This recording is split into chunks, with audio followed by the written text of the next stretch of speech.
Imagine waking up on a quiet morning. The sky is clear, the streets are busy, children are walking to school, and workers are heading to their offices. Everything feels normal, but within a few seconds, history is about to change forever. This is the story of the day when the United States used the most powerful weapon the world had ever seen, and how two cities in Japan became the center of one of the most controversial moments in human history during World War II.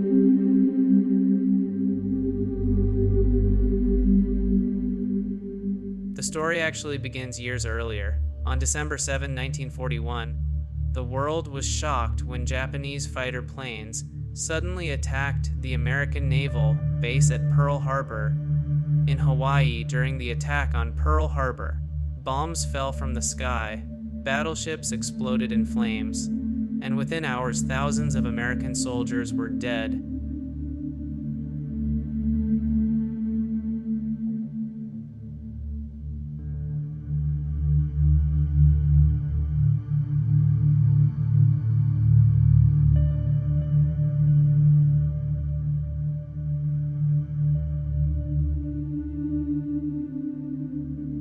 For the United States, it was a moment of anger, fear, and determination.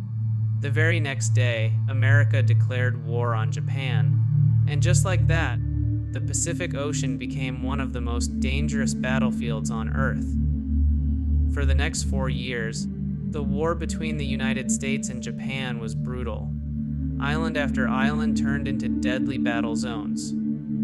Soldiers fought in jungles, on beaches, and across volcanic landscapes. Many Japanese troops followed a code of fighting to the death rather than surrendering. Two of the bloodiest battles were the Battle of Iwo Jima and the Battle of Okinawa. Thousands of soldiers died on both sides. American military leaders began to worry. If they tried to invade Japan's main islands directly, the casualties could be enormous. Possibly millions of soldiers and civilians. They needed another way to end the war, and secretly, they had been working on something that could change warfare forever. Hidden in laboratories and military facilities across the United States, scientists were working on a top-secret program called the Manhattan Project. Their mission was to create a completely new kind of weapon, the atomic bomb. This weapon would release the power of nuclear energy in a massive explosion, unlike anything ever seen before. One of the leading scientists on the project was J. Robert Oppenheimer, a physicist who understood both the incredible power and the terrifying danger of what they were building. By the summer of 1945, the bomb was ready. Now the decision had to be made. The President of the United States, Harry S. Truman, faced an incredibly difficult choice.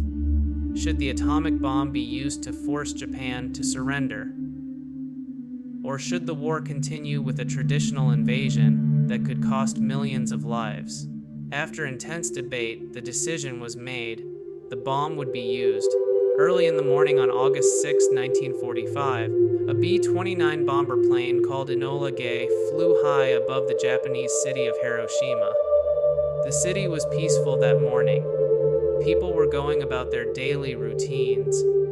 No one knew that the plane above them was carrying a weapon that could destroy an entire city. At 8:15 a.m., the bomb, nicknamed Little Boy, was released. For a few seconds, it fell silently through the sky. Then everything changed. A blinding flash filled the air. In an instant, a massive fireball exploded over the city. The temperature at the center of the blast became hotter than the surface of the sun. Buildings were crushed by a powerful shockwave. Fire spread everywhere. Within seconds, huge parts of Hiroshima were destroyed. An estimated 70,000 people died almost instantly, but the horror did not end there. Radiation from the explosion began to affect survivors. People suffered terrible burns. Others became sick days, weeks, and even years later. The world had just witnessed the first use of an atomic weapon in war. Yet the war was still not over. Japan had not surrendered. 3 days later, on August 9, another American bomber flew toward Japan. This time the target was the city of Nagasaki. The bomb carried on this mission was even more powerful. It was called Fat Man. When it exploded above Nagasaki, another enormous blast tore through the city. Thousands more people died instantly. Buildings collapsed. Fires spread across the landscape. 2 cities had now been devastated by atomic bombs. Japan's leaders now faced a terrible reality.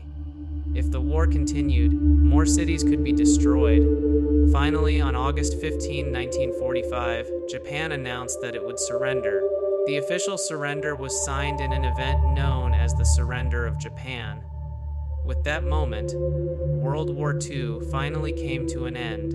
After 6 years of global conflict, the deadliest war in human history was over. But the story of Hiroshima and Nagasaki did not end with the war. The effects of radiation continued for decades. Many survivors developed cancer and other illnesses. Families struggled with the long-term consequences of nuclear exposure. Today, the city of Hiroshima stands as a symbol of peace. In the center of the city is the Hiroshima Peace Memorial Park, built to honor the victims of the atomic bomb and to remind the world of the dangers of nuclear weapons. Every year, people gather there to remember what happened and to pray that such destruction never occurs again. Even today, historians and experts still debate the decision to use the atomic bombs. Some believe the bombs ended the war quickly and saved millions of lives that might have been lost in a full invasion of Japan. Others argue that the destruction and loss of civilian life were far too great. It remains one of the most controversial decisions in modern history, but one thing is certain.